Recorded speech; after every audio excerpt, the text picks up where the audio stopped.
Good morning student. आज की class का टॉपिक है अपना डिफरेंशियल इक्वेशन, जिसको आप अवकल समीकरण बोलते हैं। तो सबसे पहले ये देखेंगे कि अवकल समीकरण क्या होती है, किस टाइप की समीकरण को अवकल समीकरण बोलते हैं, और ये जो अवकल समीकरण अपने पास में वो कैसे बनती है, कैसे कैसे इसमें जो चर राशियाँ होती हैं, जो स्वतंत्र चर है, इंडिपेंडेंट वेरिएबल है, डिपेंडेंट वेरिएबल है, उनका क्या रोल है, वो इनके बारे में अपने यहाँ क्या करेंगे, डिस्कस करेंगे। तो सबसे पहले देखते हैं क्या कि जो अपनी अवकल समीकरण है, अवकल समीकरण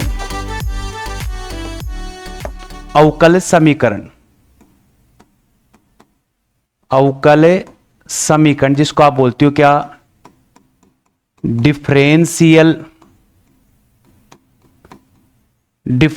इक्वेशन बोलते हो भी,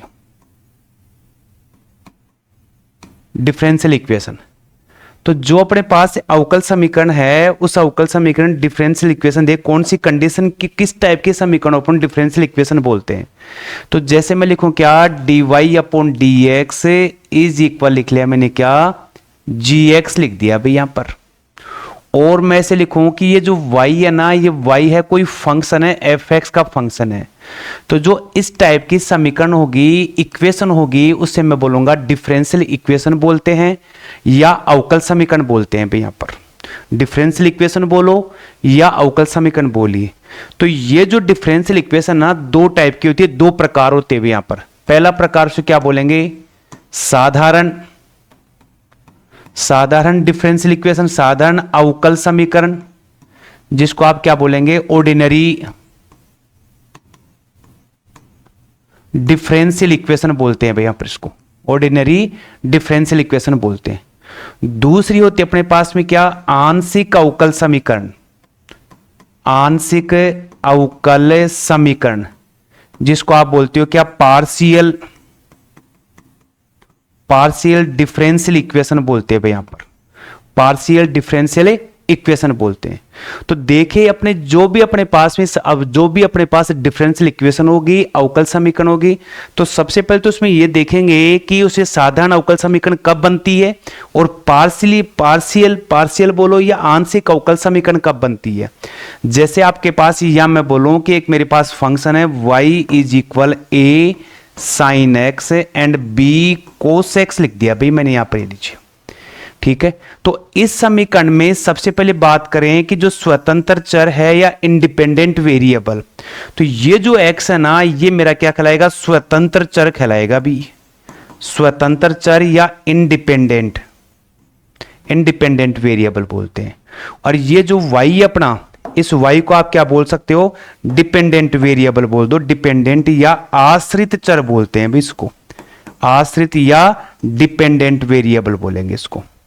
तो यदि कोई भी अवकल समीकरण और उसमें अपने पास में स्वतंत्र चर और आश्रित चर अपने पास दे रखे हो, और स्वतंत्र चर के सापेक्ष उसकी अवकल समीकरण हो, स्वतंत्र चर के सापेक्ष उसकी अवकल समीकरण हो, तो ऐसी इक्वेशन कहलाएगी, क्या कहलाएगी, साधारण अवकल समीकरण, या जिसको ऑर्डिनरी डिफरेंशियल इक्वेशन बोलते हैं यहां पर।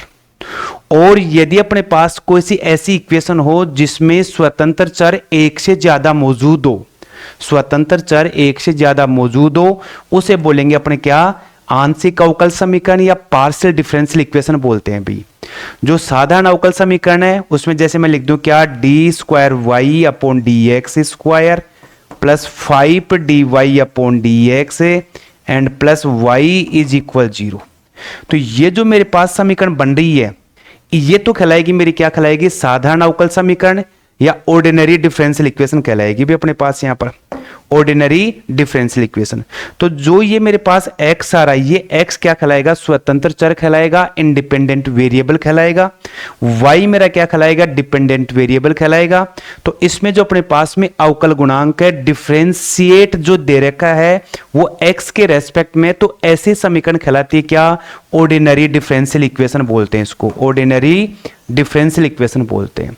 और यदि अपने पास जैसे इस टाइप से आ गया, del square y upon del x square आ गया, और यहां पर लिख दूं डेल z अपॉन, मैं लिखूं डेल y स्क्वायर लिख दूं, इस टाइप से कोई भी इक्वेशन आएगी, तो यहां पर इसमें अपने पास देखिए जो वेरिएबल है इंडिपेंडेंट वेरिएबल स्वतंत्र चर है ना, वो x भी है, y भी है, आगे और भी हो, एक से ज्यादा स्वतंत्र चर हो या एक से ज्यादा अपने पास इंडिपेंडेंट वेरिएबल हो, तो इनकी जो अवकल गुणांक होगा वो अपने अवकल गुणांक की जो समीकरण होगी उसे मैं बोलूंगा क्या, आंशिक अवकल समीकरण या पार्शियल, या इसको बोलेंगे पार्शियल डिफरेंशियल इक्वेशन बोलते हैं भाई, इसको पार्शियल डिफरेंशियल इक्वेशन बोलते हैं इसको यहाँ पर।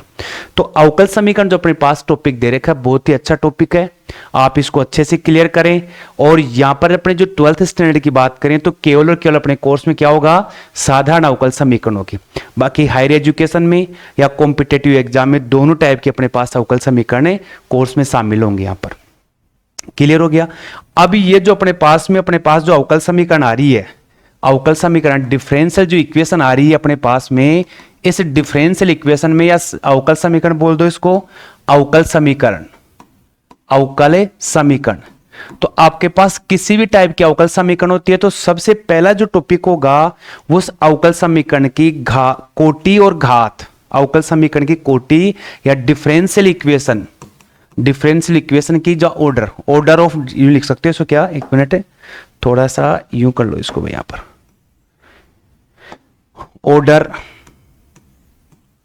ऑर्डर ऑफ डिफरेंशियल इक्वेशन, या बोल सकता हूं इसको क्या, कोटि भी बोलते हैं भाई इसको यहां पर, कोटि। एक तो ये टॉपिक होगा, एक अपने पास क्या होगा, डिग्री ऑफ डिफरेंशियल इक्वेशन, यहां पर जिसको बोलते हैं क्या, घात बोलते हैं भाई यहां पर।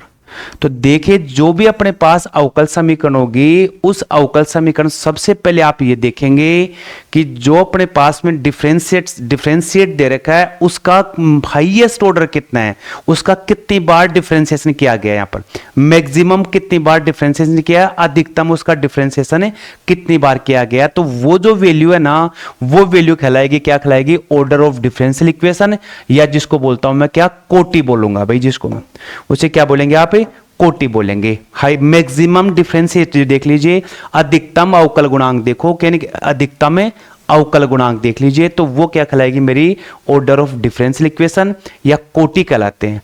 तो कोई भी अपने पास से जो इक्वेशन होगी उस इक्वेशन में कोई भी जो समीकरण होगी उस समीकरण की जो ऑर्डर है, घात तो हमेशा परिभाषित होती है, लेकिन जो घात नहीं, कोटि, सॉरी मैं गलत बोल गया, कोटि तो हमेशा परिभाषित होती है, और घात है ना, परिभाषित हो या नहीं हो वो इक्वेशन के ऊपर डिपेंड करता है। डिफरेंट जो अपने अवकल समीकरण है उसको देख करके मालूम चलता है कि इसमें घात परिभाषित है या डिग्री परिभाषित है, डिफाइन है या नहीं है, वो इक्वेशन को देख करके अपन क्या करते हैं, मालूम करते हैं।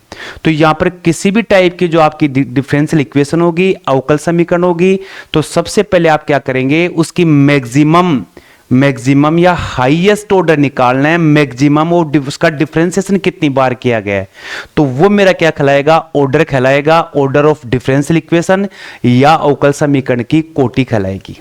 ठीक है। और वो जो मैक्सिमम डिफरेंशिएट है उसके ऊपर जो पावर दे रखी है, घात दे रखी है, उसको मैं बोलूंगा डिग्री बोलूंगा। वो कहलाएगी क्या कहलाएगी, डिग्री ऑफ डिफरेंशियल इक्वेशन या अवकल समीकरण की घात बोली जाती है भैया पर।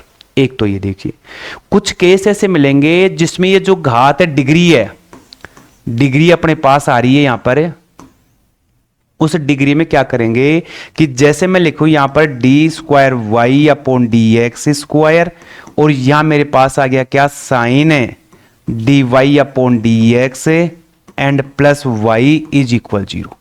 तो ये जो डिफरेंशियल इक्वेशन दे रखी है, अवकल समीकरण दे रखी है, सबसे पहले आप ये देखेंगे कि यहां पर ये जो मैक्सिमम हाईएस्ट ऑर्डर कितना है, कितनी बार डिफरेंशिएशन किया गया, इसका 2 बार डिफरेंशिएशन किया गया। तो ऑर्डर तो मेरा क्या आ गया, ऑर्डर बोलो या आप इसे कोटि बोल सकते हो। तो वो तो कितनी आ गई मेरे पास, यहां पर 2 बन गई भाई ऑर्डर या कोटि इसकी। क्लियर हो गया। फिर यदि इसकी घात देखनी तो घात क्या करते हैं, इसके ऊपर देखते हैं, लेकिन आपको यह ध्यान रखना है जो मेरा अवकल गुणांक अपने पास में D Y upon D X या डिफरेंशिएट बोल दो, वो किसी फंक्शन के रूप में जुड़ा हुआ है, उसके अंदर फंसा हुआ है। मेरा फंक्शन क्या है, ट्रिग्नोमेट्री का फंक्शन है भाई यहाँ पर। अब ये ट्रिग्नोमेट्री का जो फंक्शन है इसमें ये जो क्या इसमें जुड़ा हुआ है, यहाँ पर इसमें क्या ये फंसा हुआ है, फ्री नहीं है। तो इस केस में इसकी घात परिभाषित नहीं होगी, होगी, डिफाइन नहीं होगी। हाँ ये हो सकता है कि यदि आप इसको मॉडिफाई करके चेंज करके इसको यहां से फ्री कर दो तो उसकी घात परिभाषित हो जाएगी भाई। यहां पर क्लियर हो गया। जैसे मैं बात करूं क्या कि D square Y upon D X square is equal E की power D Y upon D X, जैसे मैंने ऐसे लिख दिया एंड प्लस वाई ये लिख दिया भाई। यहां पर अब ऑर्डर तो मेरे पास कितने आ गई, कोटि तो कितने आ गए इसके, यहां पर कोटि तो आ गई मेरी 2 यहां पर।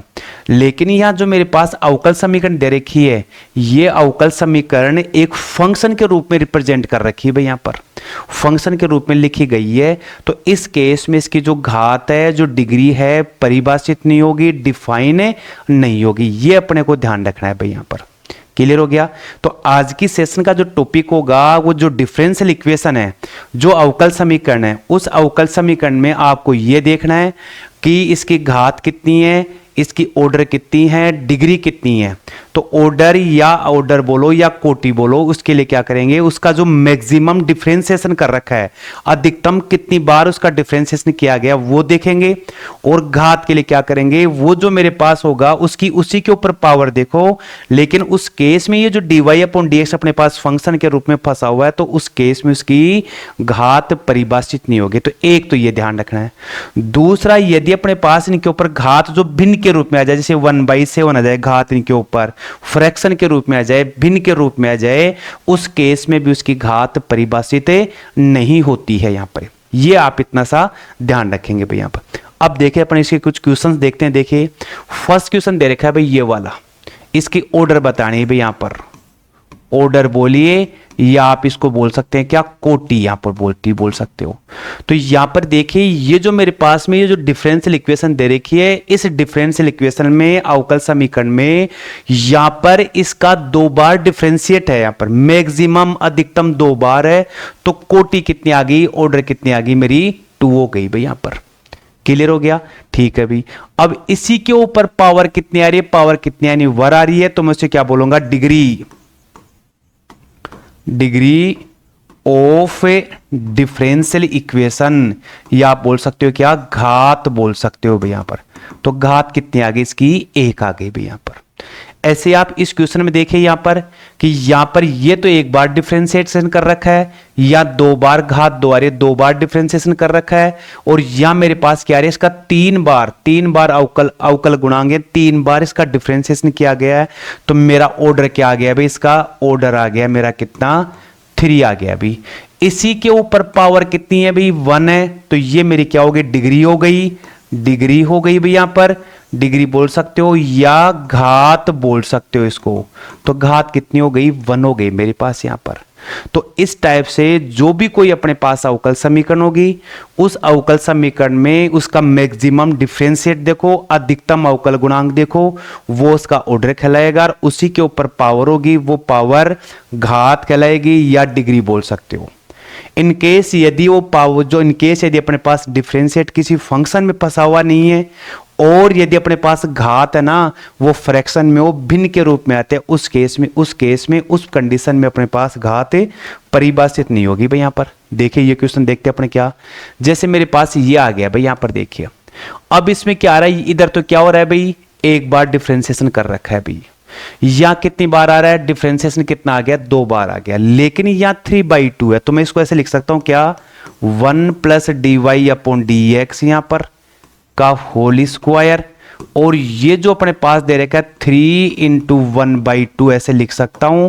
और यहां बन गया d² y अपॉन dx²। अब यदि मैं दोनों तरफ स्क्वायर कर दूं, स्क्वायरिंग कर दूं या वर्ग कर दूं, तो वर्ग करूंगा तो ये 1/2 का अर्थ क्या होता है भाई, वर्गमूल। तो वर्ग करूंगा तो ये हट जाएगा, मेरे पास क्या आ गया, 1 dy अपॉन dx का होल स्क्वायर। और यहां रह जाए कितने, यहां पर 3, और इधर वर्ग करने पर क्या बन जाएगा, d² y अपॉन dx² का होल स्क्वायर। ये मेरे पास इक्वेशन यहां पर चेंज हो कैसे बन गई भाई। यहां पर अब देखो इसमें मैक्सिमम यहां पर कितनी बार डिफरेंशिएशन कर रखा है, 2 बार डिफरेंशिएशन कर रखा है। तो मेरे ऑर्डर क्या आ गया भाई, इसका ऑर्डर आ गया मेरा कितना, 2 आ गया। और इसी के ऊपर पावर कितनी आ रही है, डिग्री कितनी है, उसको डिग्री बोलो, उसको डिग्री बोल दीजिए आप। यहां पर डिग्री बोलो या घात भी बोल सकते हैं। वो कितने भाई इसके यहां पर टू दे रखी है भाई यहाँ पर।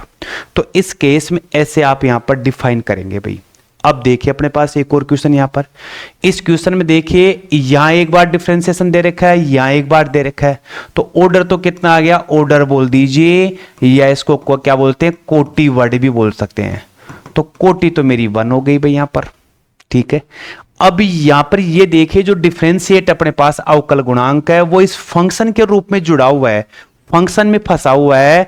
तो इस केस में जो मेरे डिग्री है, डिग्री बोलो या घात बोल सकते हो, वो घात परिभाषित नहीं है, डिफाइन नहीं है भाई यहां पर, डिफाइन नहीं होगी या परिभाषित नहीं होगी यहां पर। क्लियर है, ठीक है। देखिए आगे और अपन कुछ एग्जांपल्स देखते हैं भाई यहां पर। ये आ गया देखो ऑर्डर कितना है भाई इसका यहाँ पर 2, तो दो बार इसका डिफरेंशिएशन कर रखा है, तो ऑर्डर आ गया, कोटि आ गई अपनी क्या 2 आ गई। रही बात यहां पर किसकी, घात की, जिसको आप डिग्री बोलते हो, तो डिग्री क्या होगी यहां पर, डिग्री या घात बोल दीजिए, वो क्या होगी, परिभाषित नहीं होगी, परिभाषित नहीं होगी। या आप क्या बोल सकते हो भाई यहां पर, दूसरा क्या बोल सकते हो कि डिफाइन नहीं होगी। इसमें देख लीजिए भाई यहां पर, या dy अपॉन dx है, इसकी पावर कितनी है 2 है यहां पर, या D square Y upon D X square, तो मैक्सिमम अधिकतम यहां हो रहा है भाई डिफरेंशिएशन, यहां पर अधिकतम डिफरेंशिएशन यहां हो रहा है। तो मेरी जो ऑर्डर है, कोटि है मेरा, कोटि बोलो या ऑर्डर बोलो, वो तो कितनी आ गई 2 बन गई। और इसी के ऊपर पावर कितनी आ रही भाई यहां पर, इसी के ऊपर पावर कितनी आ रही 1, तो इसे मैं बोलूंगा क्या, घात बोलूंगा या डिग्री बोलूंगा भाई मैं यहां पर, ठीक है। शायद अच्छे से सबको क्लियर हो गया होगा। और एक दो क्वेश्चंस देख लेते हैं अपने यहां पर, जैसे ये वाला आ गया भाई यहां पे, ये लीजिए, ठीक है, ये वाला आ गया अभी, इसकी ऑर्डर कितनी है 2 दे रखी है भाई यहां पर, ये लीजिए, ये 2 दे रखी ऑर्डर, और इसी के ऊपर पावर 2 आ रही है। लेकिन यहां देखिए इसमें यहां पर, ये लीजिए, यहां क्या आ गया, फंक्शन आ गया अपने पास साइन है, और ये जो डिफरेंशिएट है dy अपॉन dx, ये इसमें फंसा हुआ है, फ्री नहीं है। इस केस में घात है अपनी, घात बोलो या डिग्री बोल दीजिए आप यहां पर, वो डिग्री है ना डिफाइन नहीं होगी, परिभाषित नहीं होगी। इस चीज का आप ध्यान रखेंगे। तो शायद आपको आज के सेशन में जो टॉपिक है अपना ऑर्डर और डिग्री, कोटि और घात अच्छे से क्लियर होगी। घात हम डिग्री है, वो जो ऑर्डर अपने पास में कोटि है, किसी डिफरेंशियल इक्वेशन की कोटि हमेशा परिभाषित होती है, लेकिन घात परिभाषित नहीं होती है। वो उसका मैंने रीजन आपको बता दिया है यहाँ पर। अब एक छोटा सा और देख लेते टॉपिक, क्या कि अपने पास आता है एक तो क्या, जनरल सॉल्यूशन, जिसको बोलते हैं आप व्यापक सॉल्यूशन, व्यापक हल बोल दीजिए, या अंग्रेजी में बोलते हैं जर्नल सॉल्यूशन। एक तो ये होता है भाई, एक होता अपने क्या